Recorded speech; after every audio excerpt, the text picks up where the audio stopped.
All right, bro. I'll give you 2 minutes. If I don't like it 2 minutes in, I'm clicking off. That's fair. Is that fair? This video was made Does that sound possible fair? by Dashline, Aomori, Japan, 1936. Prisoner Yoshie Shiratori had had enough. He was forced to confess to a murder he did not commit, falsely imprisoned in Aomori prison, beaten and tortured every night by prison guards, and, now worse, prosecutors were seeking the death penalty. In his mind, it was time to go. But Aomori prison wasn't the easiest to escape. Regardless, Yoshie Shiratori had nothing to lose, and so at 5:30 a.m., he made his move. He knew there would be a 15-minute gap in the patrol time, as he had studied the guard's routine for months, and when the coast was clear, he pulled out a metal wire which he had smuggled in from the bathhouse and started to pick the lock. Shit. This was originally the metal support ring that was wrapped around the bathing buckets inmates used to wash themselves. Shit. His hands were stiff from the wintry cold, but after a few minutes of picking, he had success, and his cell door swung open. But he wasn't out of the woods yet, because there were more locked doors ahead. He knew he only had a few minutes left before the guards would return, and so he wasted no time attempting to pick his way through the remaining security doors. Now, fortunately for him, he was able to make it out of the facility, but the bad news was that he was only halfway to freedom. You see, he was still well within the search perimeter, which meant at any moment the alarm could go off and he'd still be caught. At 5:45 a.m., the guards returned, peering into his cell. That's a big-ass prison, bro. That looks like a whole goddamn town. This is what is the town the whole prison? Sound asleep in his futon bed. But of course, what they didn't realize was that they were looking at something else. A pile of loose floorboards underneath his duvet designed to trick them. It wasn't until the next morning that they finally discovered the truth, and the alarm was sounded. But Shiratori was long gone. Now, he had escaped, but if you've watched any of our previous videos, you'll know that things aren't always as they seem. In fact, for Yoshie Shiratori, aka the prison break magician, this was only the beginning. 3 days later, he was caught trying to steal supplies from a hospital, and just like that, he was back in the slammer. But this time, for his escape attempt, he was sentenced to life in prison. He would never be with his family again, his wife and his daughter, and all the months of planning had led to just 3 days of freedom. It now seemed he'd be locked up for a very long You better do that shit again, though. 6 years later, in 1942, in the midst of the Second World War, Shiratori found himself transferred to Akita prison in Akita City. There, the guards treated him even worse than in Aomori. They had heard about Shiratori's previous escape and were determined to make an example out of him. They wanted to make sure he would never they were like, bitch ass nigga, try to get out of here. Beatings, he was forced to partake in extreme manual labor, made to sleep on the hard concrete floor in the severe winter cold, and placed into solitary confinement for extended periods of time. Now, this was a specially made solitary confinement cell, which was very small and had a very high ceiling, with the walls covered with copper sheets so smooth that it was impossible to grip. In addition, there was almost no sunlight even in the daytime, with the only window light coming from a small sealed skylight high above. What did this nigga get locked up for? What did he get locked up for? Because that sounds like shit. It was a room designed to keep escape artists from escaping. And if that wasn't enough, the guards also made sure that Shiratori was handcuffed at all times. Now, despite the constant abuse, one of the guards, Kobayashi, in fact the head guard, took pity on him. Kobayashi never laid a finger, and even seemed to check up on him from time to time, concerned for his well-being. Perhaps this made life a little more bearable for Shiratori, and it might have even been what kept his will alive all the way to the night of June 15th. It was a stormy night, and Shiratori was in the middle of one of his extended stays in solitary confinement. At around midnight, one of the guards peered into his cell and couldn't believe his eyes. He opened the cell door and looked around in astonishment, as Yoshie Shiratori had vanished into thin air. All that was left was his handcuffs. So how did he do it? Well, there were a few assumptions the guards made. How the fuck? How do you escape? Thank you, Applesauce. I appreciate you. He opened the cell door and looked around in the middle of one of his extended stays in solitary confinement. At around midnight, one of the guards peered into his cell and couldn't believe his eyes. He opened the cell door and looked around in astonishment. What? As Shiratori had vanished into thin air. All that was left was his handcuffs. So how did he do it?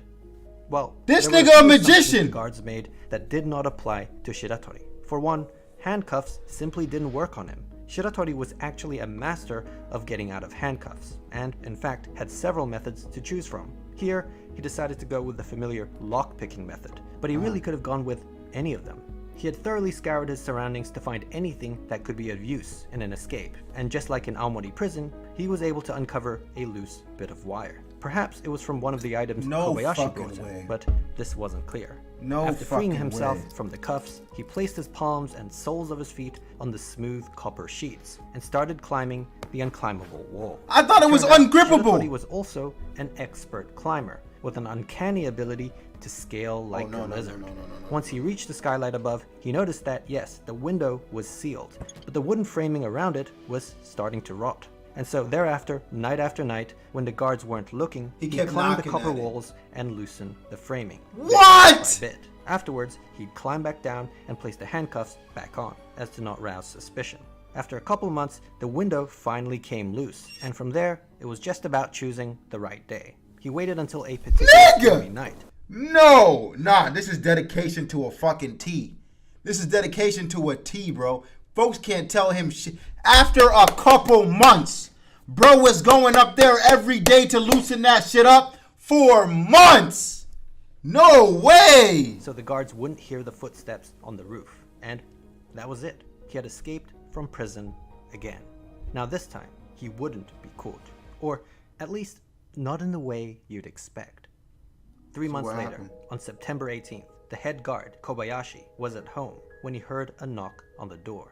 To his surprise, it was the fugitive Yoshie Shiratori, unkempt and disheveled, and he needed a favor. What? The stunned Kobayashi took him in and fed him, all the while listening to what he had to say. Shiratori explained that he didn't actually mind being in prison, and that the only reason he escaped twice now was due to the tremendous abuse he suffered at the hands of the sadistic guards. Facts. Kobayashi, however, was the only one who treated him with any amount of respect, and so he felt he owed it to him to let him in on his grand plan.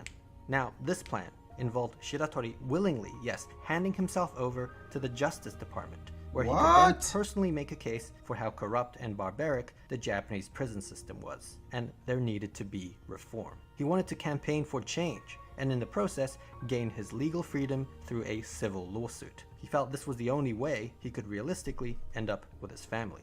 This, of course, was a super ambitious plan, and as a fugitive on the run, he was well aware of that, which is why he needed Kobayashi, the well-respected head guard of Akita prison, to vouch for him, to strengthen his credibility. As the only guard who ever treated him right, he had a feeling Kobayashi would do the right thing.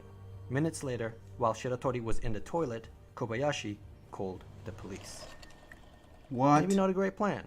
Just like that, Shiratori was back in prison. played him? And this time, he vowed never to trust an officer He played of the him? law again.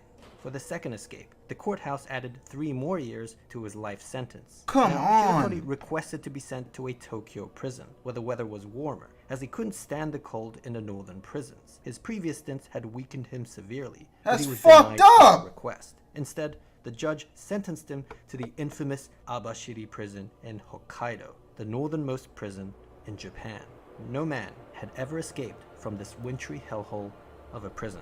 It was now 1943, and the cold was unbearable in Abashiri, as the temperature in the cells was below freezing point. Whenever inmates were Crying, it's a life sentence. What is the point of adding 3 more years? I'm saying, like, okay, like, nigga, I'm already in here for life. You just added years for no reason, bro. receive their prison food, the miso soup and soy sauce would often freeze up. In this temperature, a handcuffed Shiratori was thrown into an open cell in summer clothing, and he immediately felt the paralyzing sting Sajra, of you're cold. dying. Perhaps in a fit of Rip. desperation, he tried to force himself past the guards, but they were able to push him back and beat him down. An enraged and defiant Shiratori stood back up and vowed that he would escape from Abashiri prison, like he's always done, and that there was nothing they could do about it. In fact, he claimed there was little point even putting handcuffs on him, as he'd always find a way to break free. If not by lockpicking, then, well, this. He then proceeded to rip apart the chain of his handcuffs, to the horror of the guards. It turned out Shiratori had another special ability. Aside from his outstanding climbing abilities, he also possessed incredible strength, almost superhuman strength. What Back the in fuck is prison, this he nigga? could have broken free of the cuffs the physical way if he didn't have to put them back on. Now, this was impressive, but it wasn't so smart to lay these cards on the table. Who the hell is this nigga? Jackie Chan? Jet Li? What the hell? Like that, as the guards were starting to build an escape profile on him. They knew he had lock-picking abilities, lizard-like climbing abilities, and now almost superhuman strength. And so they set out to devise the ultimate escape-proof cell, one that was sure to be Shiratori-proof. And they came up with this. The new cell had steel fixtures with a low chance of rot. Any openings, even the bars removed, were made smaller than his body, meaning there was no way he could physically fit through. He had specially made solid iron handcuffs that tied his hands behind his back, and leg cuffs that made him barely able to stand. So not like These there's no cuffs way he weighed gets out of 20 this kgs shit. each, There's and no had fucking teeth, way he gets out which of meant this. they could not be lockpicked. And the only way they could be removed was by two metalwork specialists who would come once every few weeks to remove them in an arduous 2-hour process. It was at this point, and only this point, that he could even take a bath. And he certainly needed one, as weeks of being shackled up with no movement meant his cuff wounds were infested with maggots. Ah! Fuck, that scared the shit out of me. What the fuck? On top of that, and as cold as it had already been, it wasn't even peak winter yet. Any strength he would have left would surely be nullified by the upcoming freeze. Though just in case, they still made sure to cut his already meager food portions in half. And so that was it. Even for Shiratori, this was too much. As winter came, he succumbed to his fate. Every day, the guards would slide his meal through the opening, and he'd be forced to grovel like a dog. His hand and leg cuffs made every action awkward and uncomfortable, with even sleeping in pain. There was no doubt life in Abashiri prison was absolute torture. Now, fast forward. Shiratori was somehow able to survive through the winter. Be safe on your trip, bro. Coming. This meant he was Enjoy Japan. His strength. Enjoy Japan, Kyo. Be safe. Don't get locked up like my boy Shiratori, because I don't think you're gonna get out, brother. I don't think you got the skills to get out, but yeah, be safe. Back. But still, what could he really do? He was literally in a bind. Months passed. Watch him phase through the wall. Nothing Nigga, that would be crazy. Then one night, in August, a guard in his office was doing some paperwork when he heard some shuffling on the roof. He wasn't sure what it was, but he decided to check on the prisoner. Nah, Spy, I'm sorry. I had to pause again. Spy, I saw that shit. I saw that shit, Spy. What the fuck? As he looked inside Shiratori's inescapable cell, he was stunned. The futon bed and prison garments were neatly folded up. The specially made 20 kg handcuffs and leg cuffs that would have required two specialists 2 hours to remove was placed on the side, and Shiratori was nowhere to be seen. He had finally fulfilled his promise to the guards. The alarm immediately sounded, but despite the work of the search party, it seemed he had truly disappeared.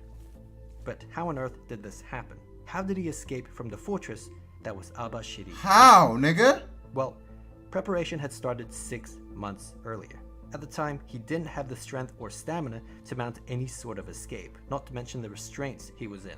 But one thing he did have was time and patience. Every day, the guards would slide his meal through, and while he struggled to eat his food off the floor, he always made sure to save a little bit of the miso soup in the corner. You see, every night, he would hobble awkwardly to the inspection window and splash a little of it on the steel frame. He would also dab some on his handcuffs and leg cuffs. Now, his intention was for the salt content of the miso soup to oxidize the screws and bolts, eventually corroding and loosening it. After a month, this technique of rusting through the iron actually worked, and the first screw came out. The next few months saw screws and bolts coming loose, assisted by the use of the first screw as a sort of screwdriver. By the end of spring, he was able to fully remove his hand. What the fuck? As well as the steel frame of the inspection window. But there was a problem. The size of the opening was smaller than his body, which meant he couldn't fit through, a contingency thought out by the guards. What they didn't account for, though, was Shiratori's fourth ability, which involved being able to dislocate his joints at will. With this, he was now able to slide through the opening like a caterpillar. This repertoire of skills, thus surely making him an honorary member of the X-Men. With that, nah, bro's not real. Bro's not real. At this point, bro is not real. Bro is not real. Come on. Dislocate your joints and fit through that small ass hole. Bro is not. This nigga's not real. Come on now. Bro is not a human being. He's not from this earth. Not from the, like, get the hell out of here, bro. He climbed through a broken window in the roof and vanished. Impressively, Shiratori had now escaped from 3 prisons. Right, Guinea Pig? Bro, they just making shit up at this point, bro. They just making shit up. Nah, you saw him on OnlyFans, nigga. What? Bro is an actual SCP. He's some kind of alien, bro. He's some kind of alien. He's so, like, bro, what the hell? As well as being the only man to ever escape Abashiri prison. Now, good on him for escaping, but this was northern Hokkaido. Yeah, and so the he's only like direction stuck in he could have gone random to snow. was the cold, snowy mountains. Actually, With the no prison guards clothes. felt that they had the last laugh, because if the cold didn't get him, the mountain bears certainly would. Despite this likelihood, there was one person who stayed hopeful, and that was Shiratori's wife.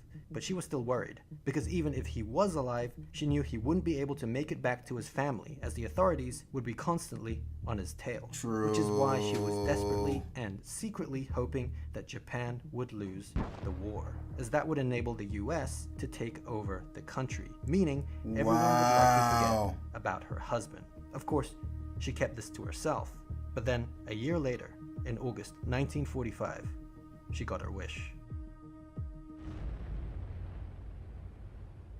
They lost the war. They lost the fucking war. The Americans had now taken over the country's penitentiary system, and sweeping changes were being made. And it did seem, perhaps, that the manhunt for Yoshie Shiratori had now taken a back seat. Yet the question remained, where was he? And was he even alive? Did he survive all this? Was yes, he was alive. What? And living a solitary life. This time, self-imposed. It turned out he had discovered an abandoned mine on a mountainside in the Hokkaido wilderness and was able to make a home for himself. For food, he lived off nuts and berries, wild rabbits and raccoons, and was even able to learn to catch crabs from a stream by observing the habits of bears. Life was steady and safe. Who is this nigga? Curiosity got the better of him, and so after 2 years of isolation, he made his way down the mountain to a nearby village. What he saw astounded him. The streets were filled with signs written in English. The posters and flags emblematic of the war effort had vanished. And even more strange, young Japanese girls were holding hands with American soldiers. What on earth was going on? Oh, the Americans were taking their bitches too? That's crazy. That's crazy. Nuking me, I got you. Taking over my country, I got you. But taking my bitches too? That's crazy. I flipped through the pages, and it was only then that he found out about the atomic bombs, Hiroshima and Nagasaki. Japan had surrendered the previous year, and he couldn't believe it. As with his wife, he felt it was now pointless to hide, and so bid farewell to his old hunter-gatherer lifestyle. He headed south of Abashiri for the next 50 days, until he reached the sea of Sapporo. At this point, he was starving, so he found himself a nice ripe tomato from a nearby field, which was a huge mistake. Fuck! The farmer had spotted him and mistook him for a well-known local thief, which led to a scuffle, resulting in the farmer's abdomen being pierced by a blade. Sadly, he bled out and died, but not before Shiratori was arrested for the crime. It wasn't long until police found out that they in fact had the... Come on, nigga. Come on, bro. Like, shit could have really been easy, bro. Could have been easy, bro. Come on. the infamous Yoshie Shiratori in their custody. For his multiple escapes and having now murdered the farmer, despite his claims of self-defense, he was sentenced to death by the district court of Sapporo. And in 1947, he was sent to Sapporo prison to await execution.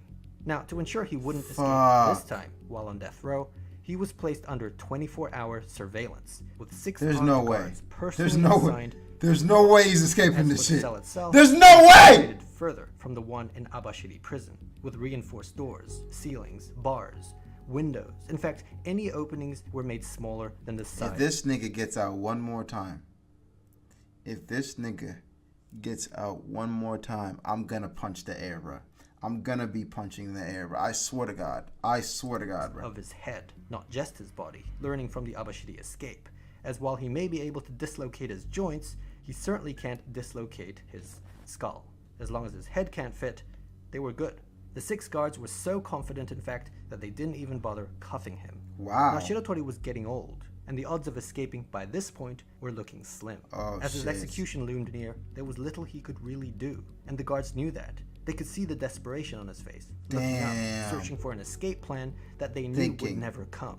Though Thinking. still, just in case, Thinking. they made sure to search his room every night while he was taking a bath in the bathhouse, inspecting Bro's the about to say ceiling, he learned to skylight, come in. and door openings.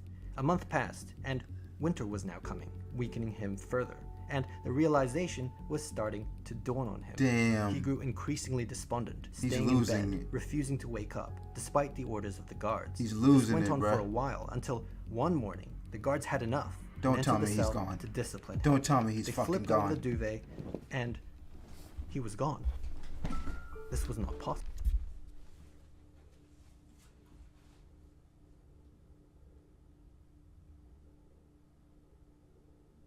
There's no goddamn way.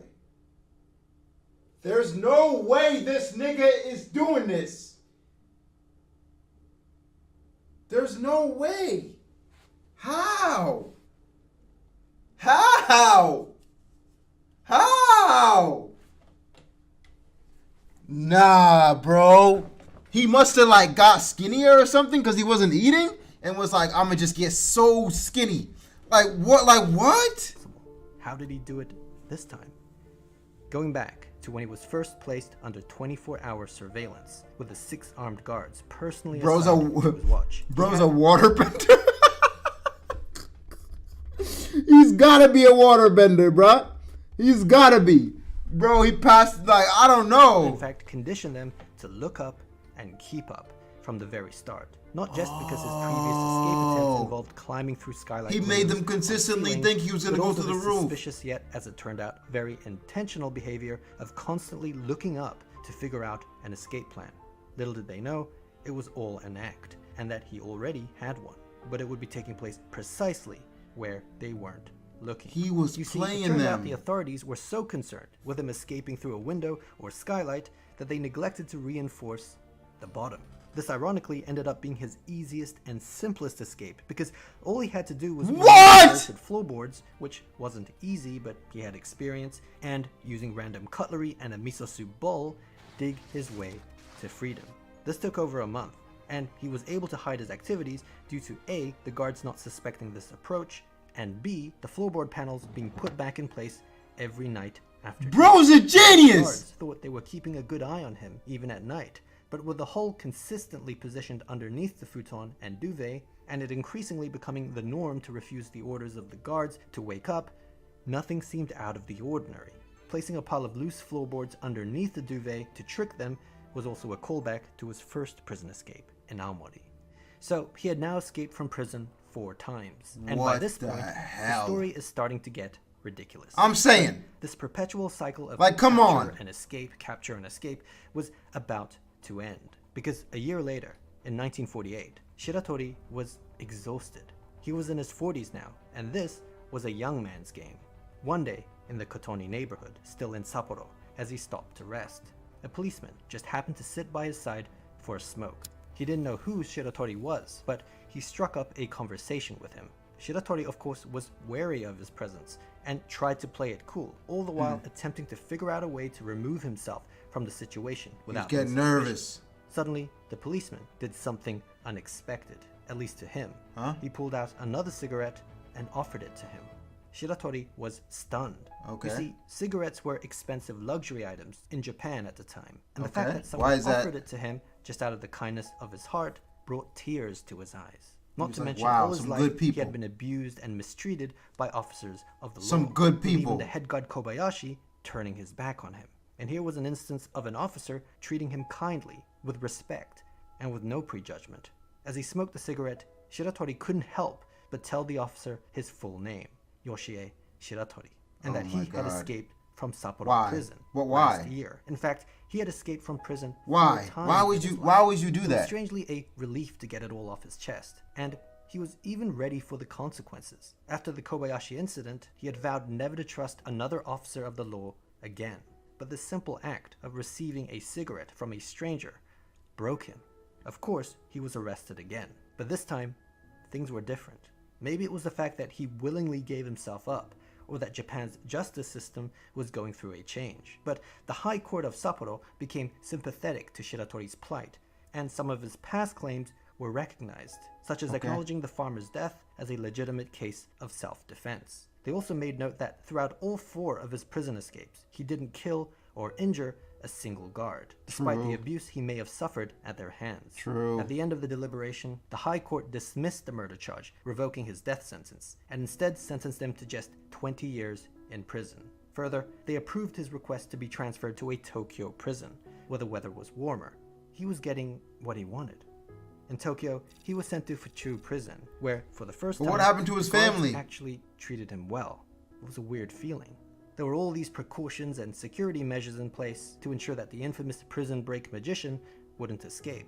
But the truth was, Shiratori didn't really care anymore. Everything he'd been fighting against, the mistreatment from guards, the death penalty, even the northern climate, was no longer of concern. And he was at peace. There was no need to escape anymore. I'm about to cry. He finally accepted his punishment. I'm about to cry. The remainder of his sentence acted as a model prison. I'm about to cry. 15 years later, in 1961, he was released on parole. And for the first What? time in a long time, he was truly a free man.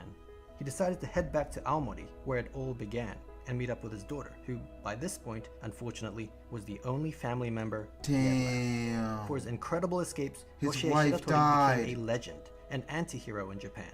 But it was very much the opposite for the country's penitentiary system, which had somehow allowed him to escape time and time again. This was a national embarrassment for Japan. But just as preventing criminals from breaking out of the I'm system gonna cry. is vital for the safety of society, so is preventing them from breaking into the system. Your system, that is. And for that, I'd personally recommend Dashlane. You about to hit me with an ad? Come on, bro. You about to add me, bro?